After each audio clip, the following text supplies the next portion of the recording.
قوم لوط جنہوں نے ایسی برائی کو ایجاد کیا جو ان سے پہلے دنیا میں کسی قوم نے نہ کیا تھا۔ ایسی بدکاری جس کی مثال تاریخ میں کہیں نہیں ملتی۔ اس قوم نے ایسا کیا کام کیا تھا اور ان کا کیا انجام ہوا؟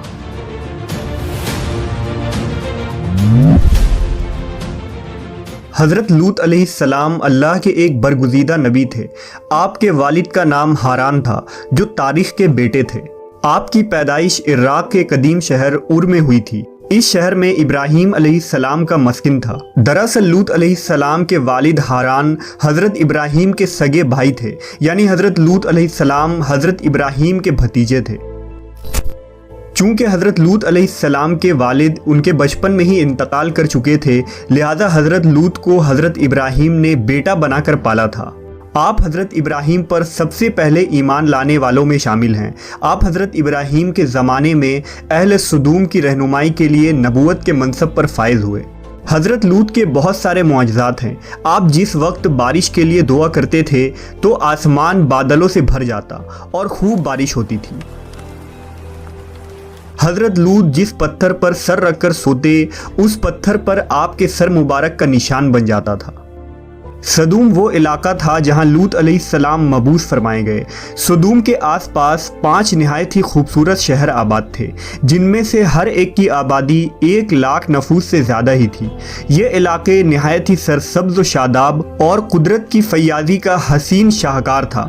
یہاں باغات کی کثرت تھی، لہلہاتی کھیتیاں یہاں کی ضروریات سے کہیں زیادہ تھی۔ اردن، شام اور اسرائیل کے درمیان بسا ہوا یہ علاقہ نہایت ہی زرخیز تھا۔ وہاں طرح طرح کے اناج، پھل، میوے بکثرت پیدا ہوتے تھے، اور یہی وجہ تھی کہ آس پاس کے بستیوں کے لوگ بھی اپنی معاشی اور غذائی ضرورت کے لیے ان بستیوں کی طرف آتے تھے۔ مگر یہ بات اہل سدوم کے لوگوں کو بالکل بھی پسند نہ تھی۔ ان کے خیال میں ان کی بستیوں میں پیدا ہونے والے پھلوں، اناجوں اور سبزیوں پر صرف ان کا ہی حق تھا۔ وہ نہیں چاہتے تھے کہ دوسری بستیوں کے لوگ ان کے علاقے میں آئیں۔ ایک دن سدوم کے لوگ اس بات پر غور و فکر کر رہے تھے کہ باہر سے آنے والے لوگوں کو یہاں آنے سے آخر کیسے روکا جائے، کہ ابلیس ایک بزرگ کی شکل میں ان کے محفل میں آیا اور کہا، اگر تم ان سے پیچھا چھڑانا چاہتے ہو تو میرے کہنے پر عمل کرو۔ اس اجنبی بزرگ کی بات لوگوں نے بہت توجہ سے سنی۔ ابلیس نے کہا، میں کل بتاؤں گا۔ دوسرے دن ابلیس ایک خوبصورت جوان لڑکے کی بھیس میں آیا اور انہیں اپنی عورتوں کے بجائے مردوں کے ساتھ فعل بد کرنا سکھایا۔ ابلیس نے کہا کہ اگر تم ان بستیوں کے لوگوں سے نجات چاہتے ہو جو تمہاری بستی میں آ جاتے ہیں تو ایسا کرو کہ جب بھی کوئی شخص تمہارے علاقے میں آئے تو تم لوگ زبردستی اس کے ساتھ اپنی خواہش پوری کرو۔ اس طرح یہ لوگ اس بستی میں آنا چھوڑ دیں گے۔ اپنی نفسانی خواہشات کے لیے مردوں سے بدفعلی اس قوم کا دستور بن گیا تھا۔ یہاں بے حیائی عام ہو گئی تھی۔ حکمراں، سردار، رؤسا، ہر طبقے میں گھر گھر یہ عمل پھیل گئی تھی۔ بھری محفل میں یہ لوگ اس فحاشی کے کام کو کر کے خوش ہوتے تھے۔ کوئی بھی محفل اس کام کے بغیر ادھوری سمجھی جاتی تھی۔ خاص کر مسافروں میں سے کوئی خوبصورت لڑکا ہوتا تو یہ لوگ اسے اپنا شکار بنا لیتے۔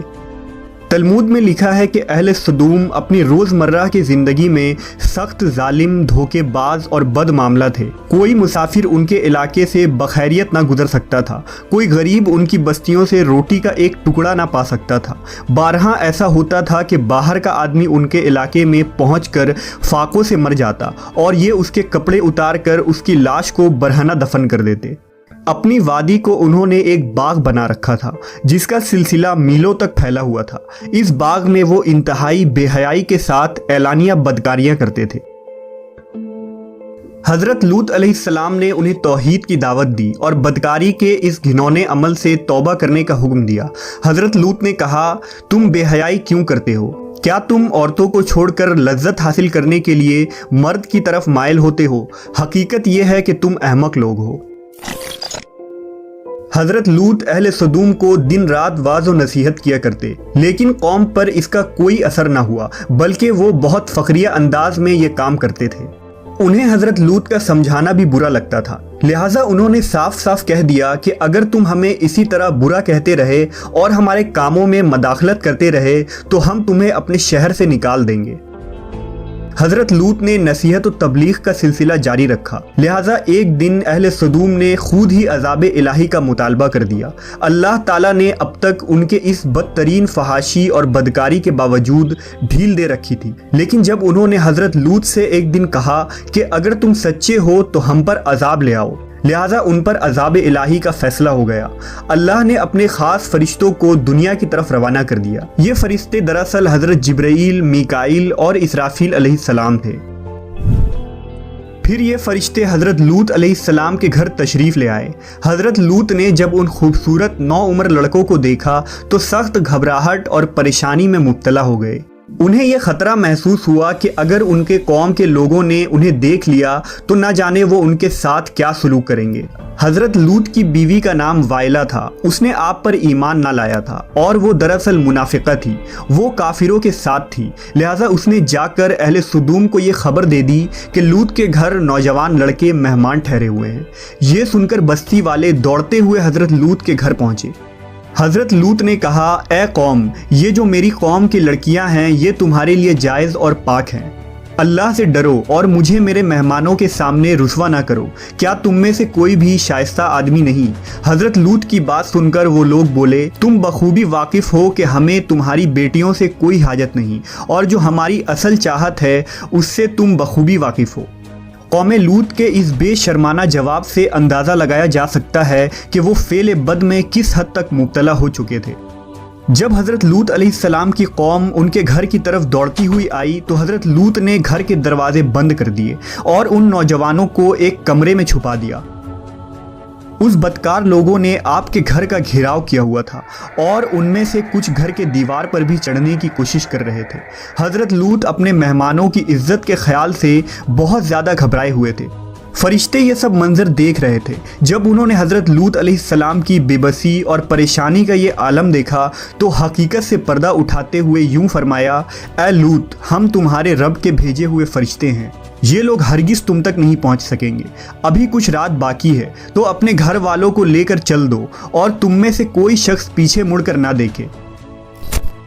اہل سدوم حضرت لوط کے گھر کا دروازہ توڑنے پر بضد تھے، لہٰذا حضرت جبرائیل علیہ السلام نے گھر سے باہر نکل کر اپنے پر کا ایک کونا انہیں مارا، جس سے ان سب کی آنکھوں کے ڈھیلے باہر نکل آئے اور بصارت زائل ہو گئی۔ یہ خاص عذاب ان لوگوں کو پہنچا جو حضرت لوط کے پاس بد نیتی سے آئے تھے۔ حضرت لوط علیہ السلام حقیقت حال جان کر مطمئن ہو گئے اور اپنے گھر والوں کے ساتھ رات ہی کو نکل کھڑے ہوئے۔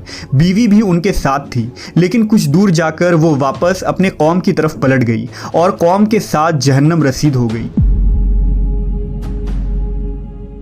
صبح کا آغاز ہوا تو اللہ کے حکم سے حضرت جبرائیل نے بستی کو اپنے پر سے اکھاڑ دیا اور پھر اپنے بازو پر رکھ کر آسمان پر چڑھ گئے، یہاں تک کہ آسمان والوں نے بستی کے کتے کے بھونکنے اور مرغوں کے بولنے کی آوازیں سنی۔ پھر اس بستی کو زمین پر دے مارا، جس کے بعد ان پر پتھروں کی بارش ہوئی۔ ہر پتھر پر مرنے والوں کا نام لکھا ہوا تھا۔ جب یہ پتھر ان کو لگتے تو سر پاش پاش ہو جاتے۔ صبح سویرے شروع ہونے والا یہ عذاب اشراق تک پوری بستی کو نیست و نابود کر چکا تھا۔ قوم لوط کی ان خوبصورت بستیوں کو اللہ نے ایک انتہائی بدبودار اور سیاہ جھیل میں تبدیل کر دیا، جس کے پانی سے رہتی دنیا تک کوئی فائدہ نہیں اٹھایا جا سکتا۔ سمندر کے اس خاص حصے میں کوئی جاندار، مچھلی، میڈک وغیرہ زندہ نہیں رہ سکتے، اس لیے اسے ڈیڈ سی یعنی بحر مردار کہا جاتا ہے، جو اسرائیل اور اردن کے درمیان واقع ہے۔ ماہرین آثار نے 10 سالوں کی تحقیق و جستجو کے بعد اس تباہ شدہ شہر کو دریافت کیا تھا۔ تحقیقات سے پتہ چلا تھا کہ اس شہر میں زندگی بالکل ختم ہو چکی ہے۔ اس شہر کے راستے اور کھنڈرات کو دیکھ کر آرکیولوجسٹ نے یہ اندازہ لگایا کہ جب یہ شہر تباہ ہوا تو اس وقت لوگ روزمرہ کے معمولات کے کاموں میں مشغول تھے اور یہاں زندگی اچانک ختم ہو گئی تھی۔ اہل سدوم جنہیں پتھر بنا دیا گیا تھا، ان کے بت ابھی تک بحر مردار کے پاس موجود ہیں، جو تا قیامت لوگوں کے لیے ایک عبرت ہے۔ آج یورپی ممالک میں انسانی آزادی کے نام پر اس بدکاری کی اجازت دی جاتی ہے اور اس فحش عمل کو فخر سمجھا جاتا ہے، مگر حقیقت یہ ہے کہ ہم جنس پرستی بالکل فطرت کے خلاف ہے، جس سے انسانی معاشرہ تباہ و برباد ہو جاتا ہے۔ روایتوں کے مطابق ایک مرتبہ حضرت سلیمان علیہ السلام نے شیطان سے پوچھا کہ اللہ کے نزدیک سب سے بدترین عمل کیا ہے؟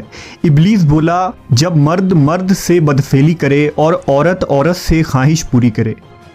حضرت ابن عباس سے روایت ہے کہ رسول اللہ صلی اللہ علیہ وسلم نے فرمایا کہ اس شخص پر اللہ پاک کی لعنت ہو جو قوم لوط والا عمل کرے۔